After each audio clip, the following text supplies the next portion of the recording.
Well इस episode की start वहीं से होती है जहां पर पिछला एपिसोड खत्म हुआ था। वेल यहाँ पर हम देखते हैं प्रोफेसर साइमन वताशी को कहते हैं कि अगर ये कोइंसिडेंस नहीं है तो शायद तक ये डेस्टिनी थी। फिर वताशी कहते हैं क्या डेस्टिनी तो हमारे। फिर प्रोफेसर साइमन कहता है वताशी तुम खुद मिरेकल फाइंडर की प्रोड्यूसर हो और तुम्हारे शो में ऐसी मिरेकल्स के बारे में डिस्कस किया जाता है, तो तुम इस छोटे से इत्तेफाक से इतना चौंक क्यों रही हो। जिसको सुनकर वताशी कहती है क्योंकि ऐसा बहुत कम बार होता है और मैं नहीं कोई भी हैरान हो जाएगा। प्रोफेसर साइमन वताशी से पूछते हैं क्या वो ठीक है क्योंकि वो बहुत थकी हुई लग रही है। तो वताशी बोलती है वो ठीक है, बस वो थोड़ी टेंशन में क्योंकि उसे अभी LFG के ओनर से मिलने जाना है, परंतु उसने कोई प्लान प्रिपेयर नहीं किया। फिर हम देते हैं प्रोफेसर साइमन उसे बेस्ट विशेस देते हैं और फिर हमारी वताशी हमारे जेन के ऑफिस की तरफ बढ़ चलती है। वेल अब यहाँ पर हमें एक सीन देते हैं जिसमें हमारी वताशी यहाँ एक जगह पर खड़ी होती है, वहाँ पर अचानक से तेज हवा चलने लग जाती है। फिर वहाँ पर एक इंसान आता है, वो हमारी वताशी पर बंदूक तानता है और उसे शूट कर देता है। यहाँ पर फिर हम देते हैं सडनली वताशी की आंख खुल जाती है, इसका मतलब ये उसका एक सपना था। फिर वताशी कहती है कि पिछली बार भी मुझे एक सपना आया था और वो सपना मेरा सच हो गया था, तो पता नहीं इस बार आगे क्या होगा। वेल अब हम यहाँ पर देते हैं जब वताशी अपना प्लान हमारे जेन को बताती है तो जेन को प्लान कुछ ज्यादा अच्छे से पसंद नहीं होता क्योंकि मेरे वताशी ने अच्छे से उसे बनाया ही नहीं होता। फिर हमारा जेन बोलता है कि इस सड़े प्लान से ही तुम इस इंडस्ट्री के टॉप पर आके दिखाओगी। जिस पर वताशी कहती है इस बार मैं अच्छे से प्लान नहीं करके आई थी, अगली बार मैं ऐसा प्लान के साथ आऊंगी जिसको आपको भी मानना पड़ेगा। जिसको सुनकर जेन कहता है कि ऐसी बातें तो बहुत ही बेवकूफ लोग करते हैं। वताशी बोलती है इस बार मैं गलत हूँ, इसी के लिए मैं कुछ बोल नहीं सकती, वरना ये चिड़चिड़ा इंसान मुझे इतना गुस्सा दिला रहा है कि मैं इसके मुंह पे एक मुक्का मारूं सीधा। फिर वो मन में बोलती है कि मेरे को इसे अच्छा प्लान दिखाना ही पड़ेगा क्योंकि मैं अपने शो को चलाऊंगी आगे और वो ब्लैक स्वान ऑर्गेनाइजेशन का सच भी सबको सामने लेकर आऊंगी। फिर उसके मन में सडनली एक ख्याल आता है कि कहीं जेन भी तो ब्लैक स्वान ऑर्गेनाइजेशन से मिला हुआ तो नहीं है, इसी के लिए वो उसके प्रोग्राम को रोके जा रहा है। फिर जेन बोलता है तो मुझे घूर घूर के क्यों देख रही हो। तो वताशी कहती है ओए बूढ़े पगले मुझे मेरा शो बनाने से मत रोक। जिसको सुनने के बाद जेन कहता है मैं तीसरी बार नहीं बोलूंगा कि तुम्हारा जो शो है वो बेवकूफ लोग ही देखेंगे और उसमें इन्वेस्ट भी बेवकूफ लोग ही करेंगे, उसे बना भी बेवकूफ लोग ही रहे हैं और तुम्हारा शो भी एक बेवकूफ चीज ही है। वेल इसके बाद हम यहाँ पर देखते हैं कि हमारी वताशी अपने दोनों कलीग्स को बताती है कि वो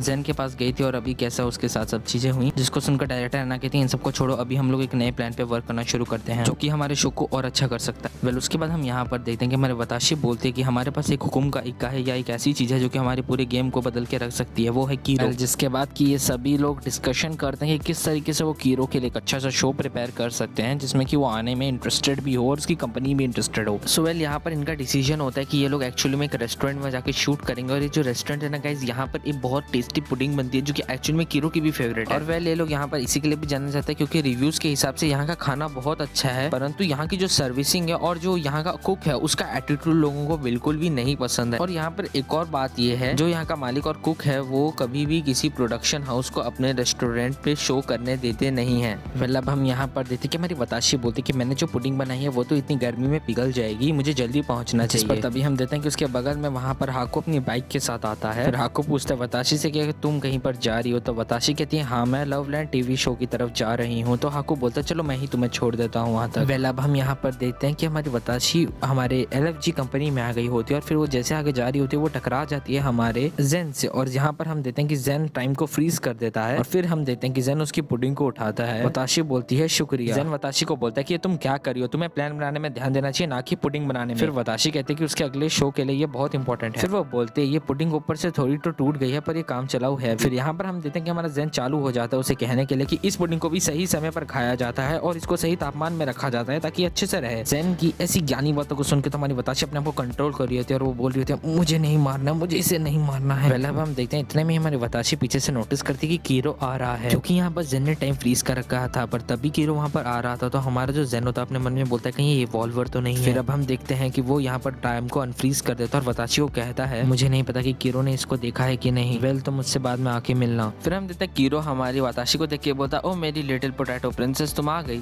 फिर वताशी उसे अपनी पुडिंग ऑफर करती है जो कि उसने मंगाई है। तो यहाँ पर हमारा कीरो उस पुडिंग को देखे काफी खुश हो जाता है और हमारी वताशी ने ना आने से पहले भी कीरो को कहा होता है कि वो उसके लिए घर का बना हुआ कुछ अपने हाथों से लेकर आएगी क्योंकि कीरो ने कहा होता है कि उसे मना किया है उसकी कंपनी ने बाहर का कुछ भी खाने के लिए। वताशी यहाँ पर हमारे कीरो को कहती है कि वो जो अपनी पुडिंग है उसको थोड़ा ठंडा करके भी खाए। और फिर अब हम यहाँ पर इनको रूम में देखते हैं जहाँ पर वताशी उससे पूछ होती है सोवेनियर रेस्टोरेंट के बारे में जहाँ पर इनको अगला शूट करना। तो कीरो कहता है कि वहाँ का खाना बहुत अच्छा है क्योंकि मैं वहाँ का रेगुलर कस्टमर हूँ तो मेरे को पता है। फिर कीरो वताशी को कहता है एक बात कहूँ तो ये प्रोजेक्ट ना बहुत मुश्किल होने वाला है। फिर कीरो का मैनेजर कहता है क्योंकि सोवेनियर रेस्टोरेंट वाले जो मालिक हैं वो किसी को भी अलाउ कभी करते ही नहीं है कि वो उनकी वीडियोस बनाए क्या शूट करे उनके रेस्टोरेंट के अंदर। फिर यहाँ पर वताशी जोर की बोलती है कि वो करके दिखाएगी, वो यहाँ पर शूट करके रहेगी। फिर कीरो का मैनेजर कहता है कि अगर तुम सोवेनियर रेस्टोरेंट की परमिशन ले पाती हो तो मैं तुम्हें वादा करता हूँ कि मैं जो कीरो है उसे तुम्हारे शो के लिए ये एपिसोड करने दूंगा। वताशी इसको सुन के खुश हो जाती है। फिर हमें सीन दिखाया जाता है जहाँ पर हमारी वताशी उस रेस्टोरेंट में ही जाती है और नॉक करती है, परंतु कोई गेट खोलता ही नहीं है। फिर वताशी बोलते हैं लगता है ये इतना भी इजी नहीं है। फिर हमें यहाँ पर अंदर दिखाया जाता है एक बंदे को जो कि पुडिंग बना रहा होता है और उसकी शक्ल देख के तो यार हमें जेन ही लगता है। अब हमारा सीन यहाँ पर शिफ्ट होता है। अब हम देखते हैं कि हमारा कीरो वही पुडिंग खा रहा होता है जो कि हमारी वताशी उसके लिए बनाई थी और वो कहता है ये तो बहुत टेस्टी है। उसका मैनेजर कहता है कि आज के लिए मैं सिर्फ ये तुम्हें खाने दे रहा हूँ। गाइस अब हमें यहाँ पर सीन दिखा जाता है कि हमारी वताशी वापस से उस रेस्टोरेंट के सामने आती है और उसका गेट नॉक करती है पर कोई खोलता ही नहीं है रेस्टोरेंट का गेट। तो वो कहती है मुझे इतने दिन हो गए अभी तक किसने गेट नहीं खोला, कल बोर्ड मीटिंग है, मुझे समझ नहीं आ रहा है मैं करूंगी क्या। अभी हम देखते हैं कि बाहर से एक बंदा आता है और वो कहता है कि क्या तुम अंदर जाना चाहती हो, क्या तुम एक कस्टमर हो। तो वताशी कहती है जी हाँ। और फिर वताशी पूछते हैं कि आप इस रेस्टोरेंट के ओनर हैं। फिर वो बोलते हैं कि वो यहाँ के ओनर नहीं है बल्कि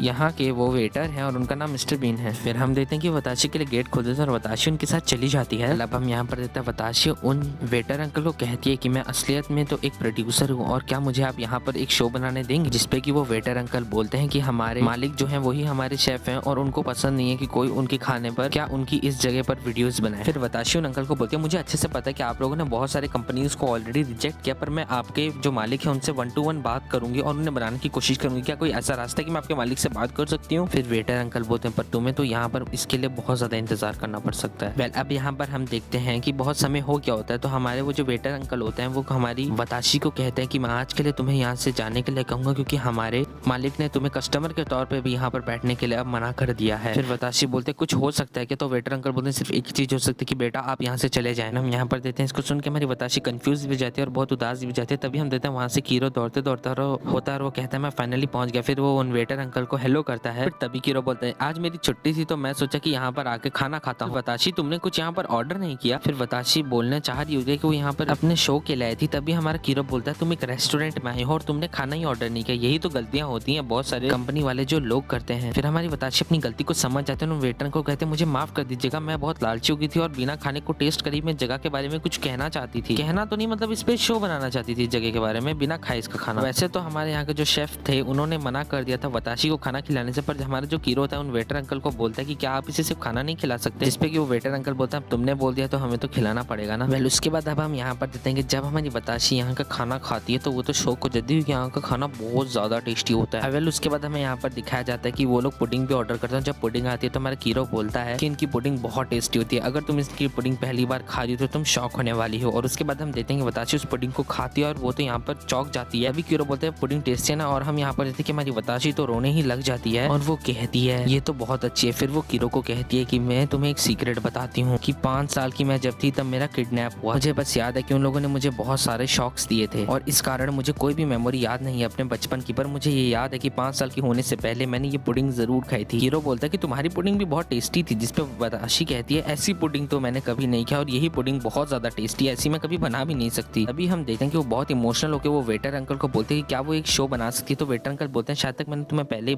बता दिया है कि हमारे मालिक नहीं माने। तो कहती है नहीं नहीं मैं बहुत अच्छा शो बनाऊंगी, मैं आपसे प्रॉमिस करती हूँ, प्लीज मुझे एक चांस दीजिए। अब हम यहाँ पर देते हैं कि इसकी सारी बातें जो होता है ना वो पीछे से हमारा जेन भी सुन रहा होता है, मतलब जेन ही यहाँ का कुक भी है। उसके बाद अब हम यहाँ पर देखते हैं रात का सीन जहाँ पर हम देखते हैं वताशी हमारे पार्क के चेयर में बैठी हुई होती है और बोल रही होती है लगता है मेरा ये मूव तब काम नहीं किया, मुझे अब कंपनी जाना चाहिए और अपने दूसरे मूव की तरफ सोचना चाहिए। तभी हम देते हैं कि उसे सोवेनियर रेस्टोरेंट का कोई मैसेज आता है तो वो दौड़ते दौड़ते ये सोवेनियर रेस्टोरेंट के पास जाती है। जब वो वहाँ से जा रही होती है तो वो देखती है कि सोवेनियर रेस्टोरेंट को बंद करके हमारा जेन वहाँ से निकल रहा होता है। तो जेन को बोलते हैं कि तुम भी यहाँ के रेगुलर कस्टमर हो। फिर वो जेन की आंखों को देख के समझ जाते हैं और वो कहती है तो फिर मतलब ये तुम ही यहाँ के कुक हो। वेल अब यहाँ पर हम दोनों को रेस्टोरेंट के अंदर देखते हैं। फिर हमारा जेन यहाँ पर कहते हैं तो तुम समझ के ना, तुम अगर शो बनाओगी तो तुम्हें मेरा और मेरे वेटर अंकल का इंटरव्यू नहीं लोगी। यहाँ पर वताशी बोलती है मैं समझ की। तो जेन बोलता है कि उसे बहुत पहले से ही कुकिंग पसंद है और उसे लोगों की आंखों में आना पसंद नहीं है। तो यहाँ पर एक इंसान को भी यहाँ पर वो खोज रहा है और उस इंसान तक उसको पहुँचने का रास्ता अपनी कुकिंग ही लगती है, वो यहाँ पर वताशी को बताता है। जिसको सुनकर वताशी कहती है ये थोड़ा सा मुश्किल नहीं है, जिसपे जेन कहता है ये बहुत ही मुश्किल। फिर वताशी कहती है कि तो मतलब तुम उस इंसान को खोजने के लिए वो खाने का टेस्ट वैसा ही बनाते हो जैसा कि उस इंसान को पसंद। फिर वताशी बोलती है जेन क्या कभी तुमने सोचा कि तुम अपनी इवॉल्वर पावर्स का यूज करो अपने फायदे के लिए। जिस पर कि हमारा जेन कहता है मैं ऐसा सोचता नहीं हूँ, मैं आगे बढ़ने का ही सोचता हूँ अपनी मेहनत और अपनी काबिलियत पे। जिसको सुनकर वताशी कहती है मैं भी। वेल अब हम यहाँ पर देखते होते हैं कि